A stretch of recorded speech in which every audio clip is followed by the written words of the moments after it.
नमस्कार। Image news FM 103.6 को दैनिक कार्यक्रममा हाम्रो नेपाल हामी नेपालीमा यहाँलाई हार्दिक स्वागत छ। कार्यक्रम हाम्रो नेपाल हामी नेपालीमा हामीले विशेषतः मान्छेका कुरा गर्छौं अनि कुरा गर्छौं देशका। मुलुकको राजनीति बिग्रिए सँगसँगै तपाई हाम्रो जिन्दगी बिग्रिएको छ, भत्किएको छ। हाम्रा दुःखहरू अत्यन्तै कहाली लाग्दो ढंगबाट अकासिएका छन्, चुलिएका छन्। हामी ती दुःखसँग लड्न भिन्न उद्धत भएका छौं। गरिबीको मार कतिसम्म छ, राज्य संयन्त्र सम्हालेर बसेकाहरूलाई यो कुनै पनि पूरा पत्तो छैन। जसले गरिबीको पीडा खेपेको छ उसैसँग छ पीडा, उसैसँग छ घाउ र उसैसँग छ दर्द। फेरि पनि उसका पीडाहरूप्रति राज्य जहिलेसुकै उदासीन रह्यो। राज्यका संयन्त्रहरूमा बस्नेहरू हामीभन्दा भिन्न देखिए, चिल्ला देखिए, राम्रा देखिए, मानव हाम्रो सम्पूर्ण जिन्दगी सुहोरेर उनीहरू बाँचेका छन्। आम नागरिक अहिले शास्ति बेहोरिराखेका छन्। फेरि पनि दुःखबाट मुक्ति कहिले पाउने हामी? सामान्यतया राज्यले दिने आधारभूत सेवा सुविधाबाट हामी कहिले सेवा सुविधा उपयोग गर्नका लागि हामी कहिले अवसर प्राप्त गर्छौं, यो पनि अन्यलको कुरा छ। गरिबी एकजनासँग मात्रै छैन, आम नेपालीसँग आफ्नै किसिमको गरिबी छ, आफ्नै किसिमको पीडा छ, आफ्नै किसिमको शास्ति छ। तर फेरि पनि दैनिकी गुजार्न नसक्नेको संख्या असंख्य छ।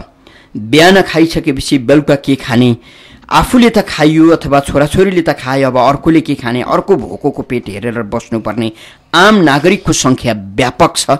यो स्थितिलाई चिर्नका लागि राज्य अहिलेसम्म उदासीन बनिराखेको बेला फेरि पनि केही मनकारी मान्छेहरू बेला बखतमा आफ्नो पेट काटेर भए पनि अरूलाई बचाउने प्रयत्नमा देखिनुहुन्छ। यसकारण त समाज फेरि पनि सुन्दर देखिएको छ। समाजमा दुखीहरू बाँच्ने प्रयत्न गर्दैछन्, गरिबहरू बाँच्ने प्रयत्न गर्दैछन्। हामी कार्यक्रममा हाम्रो नेपाल हामी नेपालीका माध्यमबाट केही सहायता गर्ने प्रयत्न गर्छौं, प्रयास गर्छौं। विशेष गरी मनकारी केही व्यक्तिहरू आउनुभयो, कोही गरिब दुखीलाई भेटेर म पैसा दिन्छु भन्नुभयो भने हामी उहाँहरूकै हातमा दिलाउने प्रयत्न गर्दै पनि आइराखेका छौं। तर अत्यन्तै शास्तिको कुरा, अत्यन्तै गाह्रो कुरा हो यो। पैसा उठाएर कसैलाई दिनु भनेको अर्को जोखिम पनि, अर्को अप्ठ्यारो। समाजमा नैतिकता छैन, विश्वास छैन। यो स्थितिमा कोही गरिबका लागि, कोही दुखीका लागि पैसा उठाएर दिनु पनि त्यत्तिकै गाह्रो छ। तथापि फेरि पनि केही शुद्ध मन भएका मान्छेले सहयोग गर्छु भनिरहँदा किन उहाँलाई हामीले सहयोग नगर्ने, हामी सम्बन्ध सेतु किन नबनिदिने भन्ने हेतु हामीले सहयोग गर्ने प्रयत्न गरिराखेका छौं। आज हामीसँग 83 वर्षीय विष्णुलक्ष्मी कडेल हुनुहुन्छ। विष्णुलक्ष्मी कडेलको मन ठूलो छ। प्रशस्त पैसा हुने अथवा अकुत सम्पत्ति भन्छौं हामी नराम्रो ढंगबाट कमाउनेलाई, त्यो ढंगको पैसा हुने मान्छेलाई 2-4 लाख 2-4 करोड समाजसेवामा प्रयोग गरेर नाम कमाउनु, जहीँ छाउनु सामान्य कुरा हो। तर पसिना काटेर दुःख गरेर जिन्दगीभर दुःख मात्रै गरेर 2-4 पैसा जो गरेर खाना लाउन पुग्ने शुद्ध मन भएका मान्छेले 1000 दिँदा पनि त्यो करोडौं हुन्छ। विष्णुलक्ष्मी कडेल उमेरले 83 वर्षको हुनुहुन्छ, वृद्ध हुनुहुन्छ, जीवनको उत्तरार्धमा हुनुहुन्छ। फेरि पनि उहाँको मन अत्यन्तै मानवीय स्वभावले, संवेदनाले बसीभूत छ। उहाँले गरिबलाई कम्तीमा थोरै भए पनि सहयोग गर्न पाए हुन्थ्यो भन्ने सोच्नुहुन्छ र हामीलाई खोज्दै उहाँका सुपुत्र गोविन्द कडेलका साथमा इमेज न्युज एफएममा आउनुभयो। केही गरिब मान्छेहरूलाई म सहयोग गर्न चाहन्छु बाबु, मैले वृद्ध भत्ता पाउने वृद्ध भत्तालाई जम्मा गर्दै राखेको पैसा हो। मेरा छोराले मलाई पालन पोषणमा सबै राम्रो व्यवस्था गरेका छन्। अब मसँग भएको त्यो पैसा र छोरासँग कहिलेकाहीँ लौ न बाबु भनेर मागेको पैसा जम्मा गर्दै मैले समाजसेवा गर्ने गरेकी छु। दुखी गरिबलाई मैले बाँड्ने गरेकी छु। म नामको लागि कहिले पनि गरेको छैन। यो मेरो स्वभाव हो। मान्छेका लागि, मान्छेको थोरै खुसी खोज्नका लागि पनि मलाई रहर लागेर मैले यसो गरेकी हुँ। मान्छेको ओठमा हाँसो देख्न सकियो भने त्यो भन्दा ठूलो पुण्य केही पनि हुन सक्दैन। मान्छे साह्रै गरिब छन्, दुखी छन्, तिनीहरूको घाउमा मलम लगाउन मैले पनि सक्छु कि भन्ने मात्रै हो। ठूलो काम गरेको केही पनि होइन, मलाई नाम चाहिएको पनि छैन। मैले यस्तै काम गर्दै आइराखेकी छु। छोराले पनि प्रेमपूर्वक मलाई सहयोग गरेका छन् भन्नुभयो। वृद्ध आमाको यो आग्रहलाई हामीले टार्न सकेनौं। र उहाँको आग्रह अनुसार सकेसम्म धेरै मान्छेलाई मसँग भएको थोरै पैसा तर बाँडीचुडी सबैले खान पाए भने एकै छाक किन नखाउन्, उनीहरूलाई राम्रो होस् भन्ने चाहेको छु। बाटोघाटोमा माग्न बसेकाहरूले त कतिपयले दिन्छन् होला, कसरी जम्मा पनि गर्छन् होला, तर पीडा लुकाएर घरमै बसेका अथवा बाहिर माग्न नसकेका मान्छेहरू कति होलान्, त्यस्तालाई पनि सहयोग गर्नुपर्छ भन्नुभयो विष्णुलक्ष्मी कडेलले। र हामीले आज 3 जना अत्यन्तै दुखी मान्छेहरूलाई भेला गरेका छौँ। ढालबहादुर बस्नेत 62-63 को जनआन्दोलनका घाइते हुनुहुन्छ। मुलुकमा लोकतन्त्र आएको छ, गणतन्त्र आएको छ, नागरिक शासन आएको छ भन्छन् राजनीतिक दलहरू, तर मान्छे कसरी बाँचेका छन् उनीहरूलाई कति पत्तो छैन। ढालबहादुर बस्नेतका 5 जना छोराछोरी छन्। दुर्भाग्य भन्नुपर्छ, जनआन्दोलन चर्किएका बखत मलेसिया जानका लागि हातमा सम्पूर्ण कागजात बोकेर एकमात्र मुलुकको अन्तर्राष्ट्रिय विमानस्थल त्रिभुवन विमानस्थलतर्फ जाँदै हुनुहुन्थ्यो ढालबहादुर बस्नेत।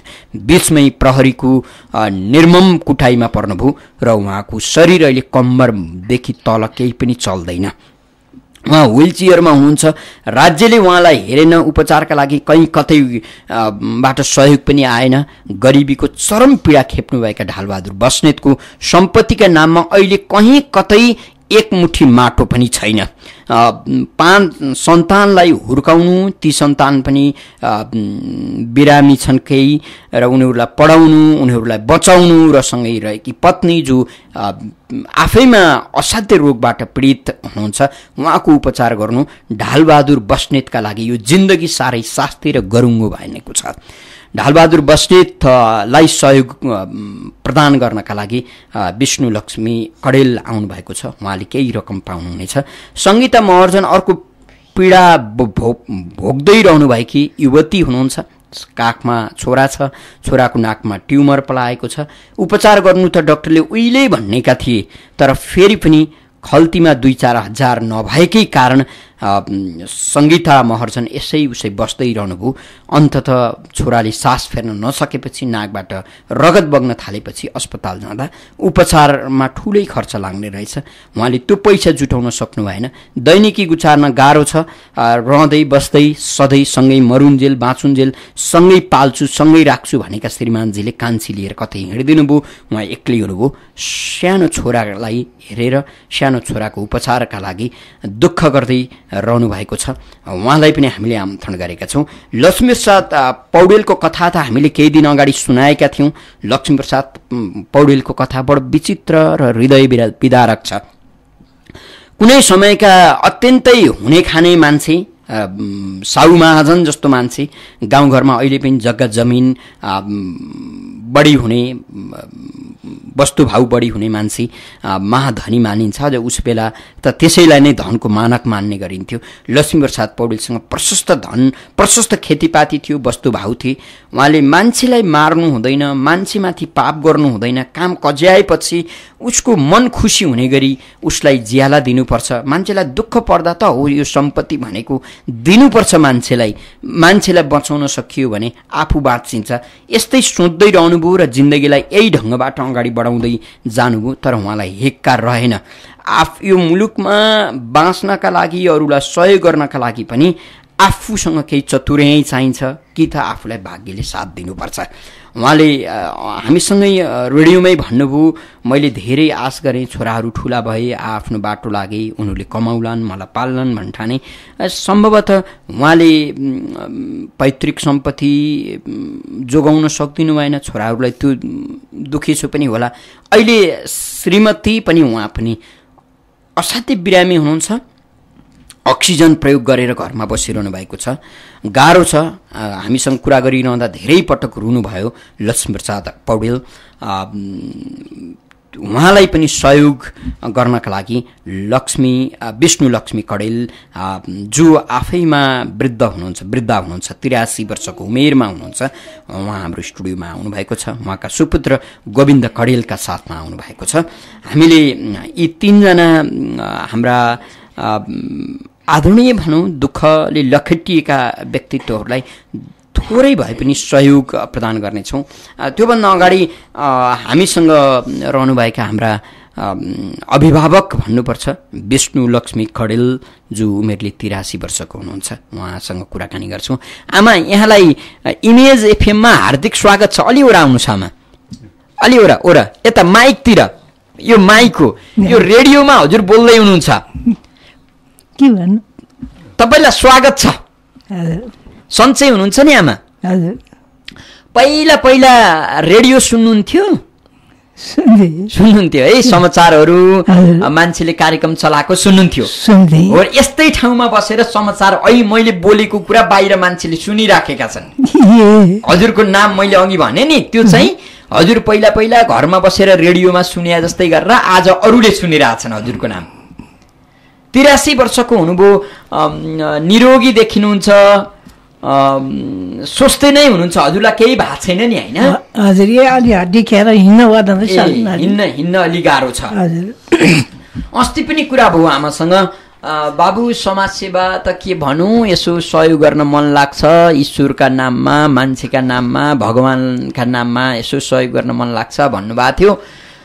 अहिले पनि अब 3 जनालाई मैले सक्दो थोरै भए पनि म सहयोग गर्छु भनेर उहाँदेखि दुःख पाएर आउनु भएको छ। गोविन्द दाइले ल्याइदिनु भएको छ तपाईँलाई होइन? सहयोग गर्न किन मन लागेको के छ तपाईँको मनमा लागेको कुरा भनिदिनुहोस् न। सहयोग गर्न मन लाग्छ, अब कि मानवताको सेवा एउटा केही गर्न इच्छा लाग्यो। गरिबी दुःख पाएका, अलिकति सहयोग नभएकोलाई धेरै त छैन मेरो, थोरै भए पनि मलाई गर्ने इच्छा लागेको। हजुर, पहिला पनि गरिरहनुहुन्थ्यो? हजुर, पहिलादेखि गर्थेँ। अब यसरी यहाँ होइन, त्यसै अब यसो भेटेकालाई चिनेकालाई जो दुखी छ, हजुर त्यो चाहिँ गर्थेँ। यसरी बोलेर या यसो गरेर चाहिँ गरेका थिइनँ। हजुरको छोराले यो कार्यक्रम सुन्नुहुँदो रहेछ, गोविन्द दाइले, तपाईँको छोरा कस्तो राम्रो छोरा पाउनु भएको छ तपाईँले, इमानदार। उहाँले चाहिँ यहाँ लिएर आउनुभयो होइन, लिएर आइदिनु भयो। अब तपाईँले भनेको जस्तै गरिब मान्छेहरू खोजिदिनुहोस् ठाकुर बाबु भन्नुभयो र मैले सकेसम्म दुःख पाएका मान्छे खोजिदिएको छु। हजुर हो, उहाँहरूलाई यस्तै दिन इच्छा लागेको मलाई पनि।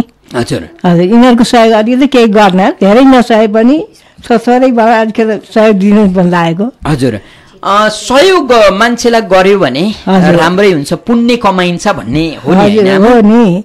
अब आफैले मात्रै खाने लाउने गरेर त्यो मजमुजा गरेर मात्रै के गर्नु, अलिकति त्यस्ता गरिबहरूको पनि अलिकति सेवा गर्ने इच्छा लागेको। हजुर, जिन्दगी कस्तो लाग्छ? जीवनका बारे तपाईँ पहिलादेखि बाँचेर यहाँसम्म आइपुग्दाखेरि जीवनका बारे केही सोच्नु भएको छ, सोच्नुहुन्छ के रहेछ जिन्दगी भने जस्तो नि? हो नि, के हो र यो बेकार जिन्दगी, अलिकति केही मानवता भएपछि अलिक केही न केही सहयोग गर्नु पर्यो, अलिकति कसै दुःख पीडा देख्नु पर्यो, अलिकति भएको आफ्नो यसो दान धर्म गर्नु पर्यो। भनेको जिन्दगी केही होइन, मान्छे लाउने खाने मोज गर्ने कसो गर्ने गर्छन् नि होइन? तपाईँ जस्तै उमेरका मान्छेहरू पनि छन् नि यो मुलुकमा, धेरै कति धनी धनी सुनकै थालमा खानेहरू पनि छन्, तर उनीहरूले सहयोग गर्न खोज्दैनन्। खोज्दैनन्, कहाँ खोज्छन्? भएसम्म आफैसँग हेर्नु खोज्छन् उनीहरू। मलाई चाहिँ बरु इच्छा खाएर भए पनि यसो अलिकति भएको यसो सहयोग गर्ने। पैसा कसरी जम्मा गर्नुभयो आमा? 15,000 आज दिँदै हुनुहुन्छ नि, 5,000 गरेर दिने भन्नुभएको छ, कसरी जम्मा गर्नुभएको? अब त्यो पैसा अब वृद्ध भत्ता अलिअलि दिएको पनि त्यो पनि जम्मा गरेर राख्थेँ, अलिअलि केही न केही अब यसो कतैबाट आयो कि राखिहाल्ने? हजुर, राख्ने, त्यो आफैले मात्रै खाने बानी, अन्त पनि म दिन्थेँ सेवाहरू यसो। हजुर, कहीँ पैसा जम्मा भयो कि सेवा गरिहाल्ने, लगेर कसैलाई दिइहाल्ने, कहीँ गरिब दुखीलाई आश्रमतिर? यसमा चाहिँ अहिले मात्रै हो, यसरी बोलेर यसो गरेको चाहिँ अन्त आफ्नो इच्छाले। तपाईँलाई जस्तो देशका बारेमा थाहा छ केही कुरा? देश कस्तो छ भने नि? हजुर त थाहा छैन। हजुर, के लाग्छ? मान्छे सबै गरिब छन्, दुखी छन्, सबैको हेरेर हेरिसक्नु छैन। अब दिउँ नि धेरै सम्पत्ति छैन, अलिअलि यसो आफूले यसो गर्ने मात्रै हो। देख्दाखेरि त बुझेकै छैन नि। हजुर हजुर, हामीले 83 वर्षीय विष्णु लक्ष्मी कढेलसँग कुराकानी गरिराखेका छौँ। यो एउटा मानक हो, यो एउटा बिम्बात्मक कार्यक्रम पनि हो। विष्णु लक्ष्मी जस्तै उमेरका कति वृद्ध आमाहरू हुनुहुन्छ, उहाँहरूका मनमा पनि यसै गरी सहयोग गरौँ भन्ने त लाग्दो हो, तर फेरि पनि उहाँलाई रोक्ने छोराहरू हुनुहुन्छ, परिवार छ। गोविन्द कडेल जस्तै छोराहरू जन्मिउन् सबै परिवारमा अथवा त्यस्ता मन भएका छोराहरू हुन् भन्ने हाम्रो कामना हो। वृद्ध अवस्थामा पुगिसकेपछि बुढाबुढीलाई परिवारले स्वतन्त्रता दिन सकेनन् र उनीहरूका इच्छा अनुसार व्यवहार गरिदिएनन् भने वृद्धलाई जिन्दगी साह्रै कष्टकर मात्रै होइन कि जन्मनुको पीडा र अपराध बोध हुन सक्छ। कम्तीमा विष्णुलक्ष्मी कणेलज्यूलाई त्यो भएको छैन। उहाँ अझै पनि खुसी हुनुहुन्छ जिन्दगीदेखि, 2-4 पैसा भयो भने यसै गरी बाँड्न चाहनुहुन्छ। ढालबहादुर बस्नेतलाई हामीले स्टुडियोमा ल्याउन सकेनौँ। उहाँलाई व्हील चेयरमा उचालेर माथि ल्याउनुपर्छ, अवस्था त्यस्तो छ। मुलुकमा लोकतन्त्र आयो, गणतन्त्र आयो। लोकतन्त्र र गणतन्त्रका नाममा राजनीतिक दलले उनीहरूका कार्यकर्ता र नेताहरूले धेरै ठुलो क्षतिपूर्ति लिइसकेका छन्। तर ढालबहादुर बस्नेत जस्ता निहत्था नागरिक जो गरिब छन्, जसका कोही आफन्त छैनन्, जो अनपढ छन्, अशिक्षित छन्, त्यस्ताहरू अहिले पनि सडकमै रोएरै बस्नु परेको छ। यस अर्थले गणतन्त्र आयो कि आएन, लोकतन्त्र आयो कि आएन, हाम्रा नेताहरूले सम्झनुपर्छ। ढालबहादुर बस्नेतका बारे अघि हामीले कुरा गऱ्यौँ। सङ्गीता महर्जनको बारे पनि हामीले कुरा गऱ्यौँ। छोराको उपचारका लागि साह्रै कष्ट बेहोरिरहनु भएको छ। लक्ष्मीप्रसाद पौडेलका कुरा त तपाईँले अस्ति पनि सुन्नुभयो। वृद्ध हुनुहुन्छ, 87 वर्षको उमेरमा र 1 वर्ष कान्छी पत्नीका साथमा दुवै बिरामी हुनुहुन्छ। बिरामीले एकअर्काले, वृद्धले एकअर्काको अनुहार हेरेर र पीडा हेरेर बाँच्नुपर्छ, रुनुपर्छ। उहाँको अवस्था यस्तो छ। हामीसँग गोविन्द कडेल हुनुहुन्छ, सङ्गीता महर्जन पनि हुनुहुन्छ। गोविन्द कडेलज्यूसँग थोरै कुराकानी गरौँ। कडेलज्यू, यहाँलाई इमेज एफएममा हार्दिक स्वागत छ। धन्यवाद बेलबासीज्यू। अब एकाएक एक दिन आमालाई लिएर आउनुभयो, हामीलाई सुनिरहनुहुन्थ्यो। म सुन्थेँ, मलाई असाध्यै मनपर्छ, किनभने यहाँको प्रस्तुति पनि एकदमै राम्रो लाग्छ र जुन विषयवस्तुमा यहाँले चाहिँ प्रस्तुत गर्नुहुन्छ त्यो पनि असाध्यै मलाई मनपर्छ कि भएकै एकदमै साधारण कुरा हो, तर चाहिँ साधारणभन्दा साधारण कुराहरूलाई पनि अलिकति एउटा राम्रो किसिमले उजागर गरिदिनुहुन्छ। असाध्यै मनपर्छ मलाई यो चाहिँ, खास गरी गरिबहरूलाई हेल्प गर्ने कुरा। हजुर, अब विशेष गरी यहाँ त प्रशासनबाट अवकाश प्राप्त गर्नु टेक्निसियन हो हैन।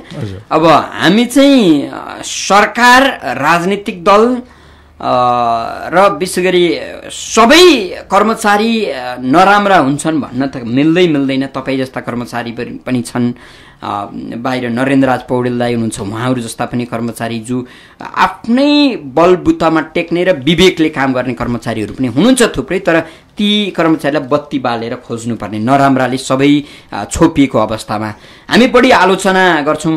कहिलेकाहीँ यो दल र सरकारी कर्मचारी अथवा सरकारी संयन्त्रलाई भनौँ अझ यति धेरै आलोचना नगरेको जस्तो हुन्थ्यो भन्ने लाग्छ तपाईँलाई? तपाईँ आफै पनि पहिला अब सरकारी संयन्त्रमा भएका कारण आज यो अवसरमा तपाईँको प्रतिक्रिया पनि सुनिहालौँ। हजुर, यो चाहिँ एकदमै सही कुरा हो कि अब अधिकांश राजनीतिक कर्मीहरू र कर्मचारीहरू पनि अधिकांश नै हेर्दाखेरि नै अलिकति विकृति छ, अलिकति भ्रष्टाचार छ। अब यी कुराहरूमा चाहिँ सबै राजनीतिज्ञहरू र कर्मचारीको मिलमतलब भएर नै यो सम्भव भएको छ। यो एक थरीले मात्रै गर्न सक्दैनन् यो कुराहरू। र मलाई एउटा दुःख चाहिँ के लाग्छ भनेदेखि समस्त कर्मचारीहरूलाई नै कर्मचारी हुँ भन्दाखेरि पनि म कर्मचारी भन्दाखेरि मलाई पनि घुसिया भन्न ठान्छ होला भन्ने जस्तो हामी जस्तो मान्छेलाई बडो पीडा बोध हुन्छ। किन भनेदेखि जो हामी, अब म पनि 33 वर्षसम्म जागिर खाएँ होइन, अब मैले यस्तो 2 नम्बरी काम यताउति यस्तो भन्ने कुराहरू चाहिँ भ्रष्टाचार, घुस खाने यस्तो कुनै पनि मबाट केही पनि भएको छैन। त म जस्तो मान्छेलाई चाहिँ बिच छ कहिलेकाहीँ। जस्तो मैले कति दुःख मेहनत पसिना कमाएर चाहिँ एउटा घर जोडेँ भनेदेखि त्यो बाहिर हिँड्ने मान्छेले यो कर्मचारी हो भनेदेखि यो कर्मचारी भए घुस खाएर बना होला भनेर भन्छ नि। यो मैले सुनेको पनि छु, कतिले भनेका सुनेको पनि छु। त्यसले गर्दाखेरि हामीलाई अत्यन्त पीडा बोध हुन्छ कि कर्मचारी भन्दैमा सबै कर्मचारी त्यस्तै हुन्छन्। राजनीतिज्ञहरू पनि छन्, कतिपय राम्रा राजनीतिज्ञहरू हुन्छन्, उनीहरू पनि हामीले एउटै उसमा राखेर सबै खराब छन् भन्नु हुँदैन। तर किन भनेदेखि अब धेरै जस्तो त्यस्तै भएको हुनाले सायद जनमानसमा पनि त्यो बनेको होला। तर हामीले नै त्यसलाई चाहिँ एउटा उ गरिदिनुपर्छ कि यो होइन, वास्तवमा यो चाहिँ यस्तो राम्रो मान्छे पनि छन् भनेर चाहिँ हामीले नै देखाउनुपर्छ। मैले आफ्नो कार्यकालमा आफ्नो चाहिँ कर्मचारी भएर जुन मैले काम गरेँ त्यो समयमा मलाई चिन्ने मान्छेहरू सबलाई थाहा छ कि म कस्तो मान्छे हुँ, के हुन्छ भन्ने कुरा त सबै थाहा छ। सङ्गीता महर्जन, अब तपाईँको काखमा सानो बाबु कति वर्षको हो? अहिले 5 वर्ष। 5 वर्ष। के भएको बाबुलाई चाहिँ? उसको सानैमा नाक बन्द हुने प्रब्लम समस्या थियो। सानैमा नाक मात्र बन्द भइराख्ने समस्या थियो। अनि डाक्टर जचाउन जाँदाखेरि मासु पलाएछ, यसको अपरेसन गर्नुपर्छ भन्ने थियो। अनि मसँग त्यस्तो 4 वर्ष अगाडि जन्मिएको 6 महिनादेखि नै नाक बन्द भएको थियो। अनि 1 वर्ष हुँदाखेरि अपरेसन गर्नुपर्छ भन्ने थियो। अनि कोही पनि छैन सहारा, अब पैसा पनि छैन, फेरि सासू पालेर बच्चाहरू पालेर बस्नुपर्ने भएर मलाई गाह्रो भयो। अनि पैसै नभएको कारणले मैले अपरेसन गरिनँ। अनि हुँदा झन्झन बढ्दै गयो। अनि अचानक 2 वर्ष अगाडि एकचोटि पनि मुखबाट नाक बन्द भएर सास फेर्न नसकेर रगत भोमिट गर्यो। त्यतिखेर जचाउन जाँदा पनि अपरेसन गर्नुपर्छ बहिनी तिम्रो भन्ने थियो। धेरै ठाउँमा देखाएँ, सबै ठाउँमा अपरेसन गर्नुपर्छ भने, अनि उपचार खर्च नभएर नगरेको। यो अहिले अस्ति असार महिनामा चाहिँ फेरि त्यो बेलामा पनि एकदम रगत बान्टा गऱ्यो। अनि फेरि तुरन्त टिचिङमा गएँ। त्यहाँ जाँदाखेरि बहिनी तिम्रो छोराको त फेरि ट्युमर भइसक्यो, धेरै नै मासु पलाइसक्यो, अहिले मुटुमा छोयो, सर्दै जाँदाखेरि मुटुमा छोयो भने नराम्रो हुन्छ, अहिले तुरन्त अपरेसन गर भन्यो। अपरेसन? हजुर। अनि मैले यताउता अलि सापटीहरू लिएर गराएँ। अहिले कस्तो छ? अहिलेलाई त ठिकै छ, तर डाक्टर साहबले के भन्नुभएको छ भने यो एकैचोटि सट्ट निको हुन्छ हामी ग्यारेन्टी दिन सक्दैनौँ, फेरि बढ्दै पनि आउँछ, फेरि पनि गर्नुपर्ने अवस्था आउँछ भन्यो। अनि अब असार महिनामा मैले गरेको। अहिले फेरि जीवन कसरी चलेको छ, दैनिकी कसरी चलेको छ? अहिले त म यताउता त्यही सहयोगकै भरमा अलिअलि चलिरहेछ। काम गर्न जाउँ पनि अब सासू आमा बुढी हुनुहुन्छ। कति वर्षको हुनुहुन्छ?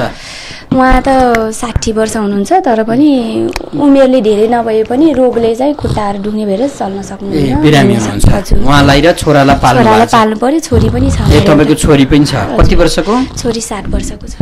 पढाउनुहुन्छ? पढाइरहेको छु। हजुर।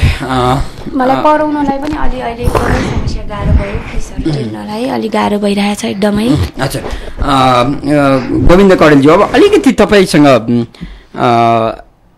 तपाईँले आफ्नो माताको भावना जुन किसिमबाट बुझिरहनु भएको छ नि, यो अरूले पनि यस्तै खालको व्यवहार गर्दै हुन्थ्यो, आमाहरूलाई त्यो लाग्ला होइन, यसको बारेमा अलिकति भनिदिनुहोस् न। हजुर, अब यो के छ भनेदेखि अब गरिबहरू त हाम्रो वरिपरि नै प्रशस्त हुनुहुन्छ, हाम्रै घरकै वरिपरि, अन्त टाढा जानै पर्दैन। वास्तवमा म यहाँसम्म यो एफएम स्टेसन रेडियो स्टेसनसम्म मेरो आमालाई लिएर यहाँ आएर चाहिँ अलिकति खासै हामीले दिन सक्यो भने यसले त के पनि हुँदैन, सानो रकम हो। तर के भनेदेखि यहाँ आएर हामीले गर्नुको कारण चाहिँ के भनेदेखि हामी जस्तै मन भएको, हाम्रा आमाको जस्तो मन भएको कुनै अरू हुनुहुन्छ होला, उहाँलाई थाहा छैन होला क्या कसरी गर्ने, के गरी गर्ने भन्ने होला। अनि उहाँहरूलाई चाहिँ यो कमसेकम सुन्नुभयो भनेदेखि उहाँहरूलाई पनि प्रेरणा होला कि भन्ने हिसाबले नै हामी चाहिँ यहाँसम्म आएको हो। न त भनेदेखि त हामी पनि त्यस्तो आफै पनि रेडियोमा त नगरौँ ठाकुरजी भनेर भन्दै हुनुहुन्छ। मैले चाहिँ यस्ता कुरा समाजमा जानुपर्छ होइन। आमाले दिँदै गर्नुभएको त्यो 15 लाख बराबर हो, र फेरि अत्यन्तै शुद्ध मनले अत्यन्तै दुःख गरेर आफूले नखाएर राखेको पैसा, कम्तीमा यस्ता चिज समाजमा फैले सबैले यही व्यवहार गरिदिए भने त धेरै राम्रो पनि हुन्छ भनेर पनि। अनि अलिकति आमाको कुरा मैले जस्तो तपाईँले जसरी आमाको भावना बुझ्नुभयो, आमाले यसो गरौँ भन्दा तपाईँ टक्क मान्दिनु भयो होइन, त्यो चाहिँ त्यसका बारेमा अब वृद्ध हुनुहुन्छ आमाको इच्छा 2-4 पैसा जम्मा गर्यो कि दिइहाल्न मन लाग्छ, कहिलेकाहीँ तपाईँ कति पैसा बाँड्न मन लागेको भन्ने रिस उठ्दो पनि होला कि के होला, तपाईँको कुरा जान्न मन लागेको। हजुर, अब यो कस्तो छ भनेदेखि हामी पनि कस्तो भने हाम्रो परिवार, मेरो आमा, म, हाम्रो परिवार बुवाहरू सबैजना कस्तो भनेदेखि एकदमै हामी पनि त्यस्तै आर्थिक दयनीय अवस्थाबाट गुज्रिएर नै आएको, यो अवस्थामा आएको। हामीले चाहिँ प्रगति मेहनत हाम्रो बुवाले पनि त्यत्तिकै गर्नुभयो, आमाले पनि त्यत्तिकै गर्नुभयो, मैले पनि त्यत्तिकै गरेर हामी यो स्थितिमा अहिले चाहिँ के भने खाना लाउन पुग्नेमा हामी छौँ। त्यो भएर खाना लाउन पुगेपछि अलिकति यसो दिन पनि मन लाग्छ, किनभने खाना लाउनै पुगेको छैन भने त अब आफै लाउनु पर्यो, बेग्लै कुरा भयो होइन। अब यो अवस्थामा आउँदाखेरि अहिलेको अवस्थामा चाहिँ हामी चाहिँ धेरै मेहनत गरेर अहिलेको उमेरमा अब जस्तो म पनि 63 वर्ष भइसक्यो, मेरो आमा 83 वर्ष भइसक्नुभयो। अब हामीहरूलाई चाहिँ अलिकति के अब खाना लाउन पुगेको छ भनेदेखि यस्ता गरिबहरू हामी पनि त्यही अवस्थाबाट गुज्रेर आएको कारणले गर्दाखेरि हामी बुझ्छौँ, त्यो पीडा बुझ्छौँ र अनि त्यसपछि त्यस्तो गर्न मन लाग्छ हामीलाई चाहिँ, अलिकति सहयोग गर्न पायो हुन्थ्यो भने जस्तो लाग्छ। तर के भनेदेखि अब आमाले पनि के गर्नुहुन्थ्यो भने अब धार्मिक प्रवचनहरू असाध्यै सुन्नुहुन्छ आमा चाहिँ, अब त्यो प्रवचन दिने ठाउँमा जानुहुन्छ, गुरुहरू कहाँ जानुहुन्छ र उहाँले चाहिँ अब कहाँ कसरी दिने त्यति हेक्का छैन, अड्कल छैन। अनि उहाँले चाहिँ दिने भनेको धेरै जस्तो अहिलेसम्म दिँदै आएको चाहिँ धेरै पटक चाहिँ दिइसक्नु भएको छ कि यी आध्यात्मिक धार्मिक गुरुहरूलाई, आध्यात्मिक पनि नभन्नु अब धार्मिक नै भन्नु, धार्मिक गुरुहरूलाई दिनुहुन्छ। उहाँलाई चाहिँ त्यो भनेपछि एकदमै राम्रो भने जस्तो लागेको छ। अनि मैले चाहिँ के भन्यो भनेदेखि अब धार्मिक गुरुहरूलाई मात्र दिएर त्यो पैसा गरिब कहाँ पुग्छ कि पुग्दैन, के हुन्छ। अब त्यसले प्रत्यक्ष रूपमा गरिबलाई नै भेटेर दिन पाए कस्तो होला आमा भनेर भन्नुभएको। उहाँले पनि हो यो म तयार छु, म त लौ त मान्छे यस्तो भयो भने खोज म उ गर्छु दिन्छु त्यसरी भनेर भन्नुभयो। र अनि मैले चाहिँ यहाँ हाम्रो बेलवासीजीको असाध्यै सुनेर आएको र मलाई ठ्याक्क लागेर म उहाँलाई फोन गरेर म आइहालेँ। तपाईँ सेवाको कुन तहबाट अवकाश प्राप्त हुनुभयो? म प्रथम श्रेणीबाट चाहिँ हजुर, म टेक्निसियन हो। म चाहिँ भू संरक्षण विभागमा थिएँ रिटायर हुनुभन्दा अगाडि। र म यस्तो व्यक्ति हो जो चाहिँ डिजी पद हुँदाहुँदै पनि 2 वर्ष अगाडि नै म डिजी पद भए पनि खान्न भनेर 2 वर्ष अगाडि बाँकी हुँदाहुँदै छोड्ने व्यक्तिमा सायद धेरै कम व्यक्ति मध्येमा म पनि हुँ। हजुर हजुर। आमा मनमा केही कुरा छन् भन्नुपर्ने, केही मन लागेको छ त्यही पनि भन्दै अरू के भन्नुहुन्छ मान्छेहरू? र तपाईँ त अब हाम्रो सबैको अग्रयत्रु उमेर बाँच्नु भएको छ होइन, जिन्दगीलाई कसरी अगाडि बढाउँदा राम्रो हुने रहेछ, कसरी मान्छे खुसी हुन सक्दा रहेछन्, खुसी भएर बाँच्नका लागि के गर्नु पर्दो रहेछ, तपाईँले गरेका कुरा सुनाइदिनु नि त। तपाईँलाई के लागेको, तपाईँ आजसम्म खुसी हुनुहुन्छ नि होइन जिन्दगीमा, तपाईँ कसरी खुसी हुनुभयो, कसरी खुसी हुन सक्नुभयो आजसम्म? मनमा छ भने भन्नुहोस्। त्यस्तो केही छैन? भनौँ न बुवाले गरेको दुःख मेहनत के थियो, कस्तो थियो, कसरी भएर आएको थियो, जे भने पनि हुन्छ। अब हामी त दुखी नै परिवार थियौँ पहिला होइन, मिहिनेतै गरेर भएको, दुःखै गरेर मान्छेले दुःख गर्नुपर्छ।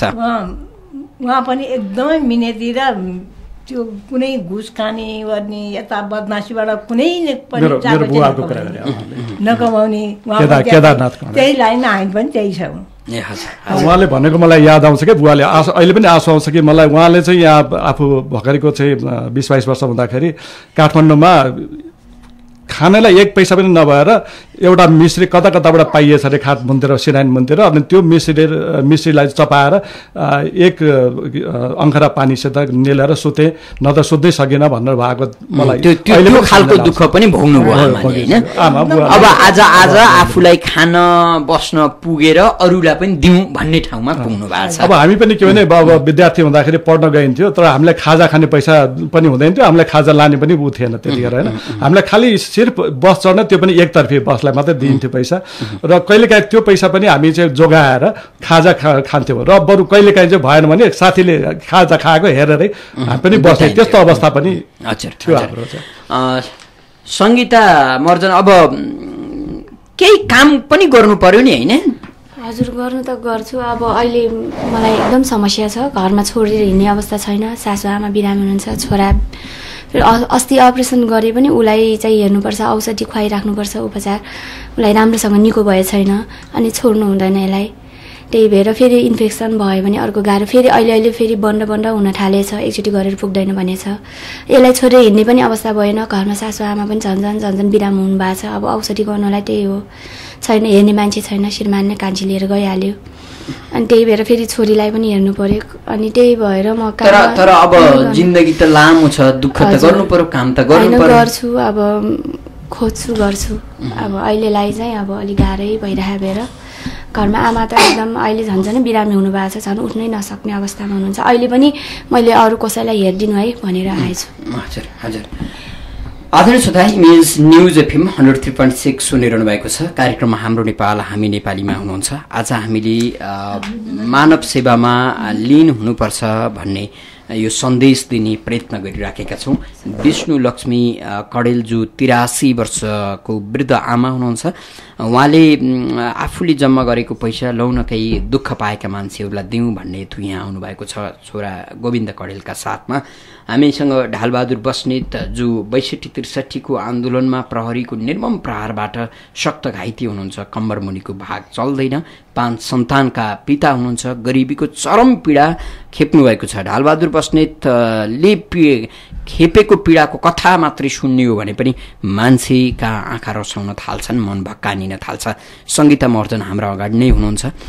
श्रीमानले छोडे सँगसँगै 2 सन्तानकी आमा, एउटा वृद्ध सासूलाई पालेर बस्नु परेको छ। सम्पत्तिका नाममा कहीँ कतै छैन। कच्ची भएको एउटा घर भैँचालोले भत्काइदियो, त्यो पनि आफ्नो हो कि होइन भन्ने स्थितिमा छ। श्रीमानजीको रडाको अर्कोतिर छँदैछ।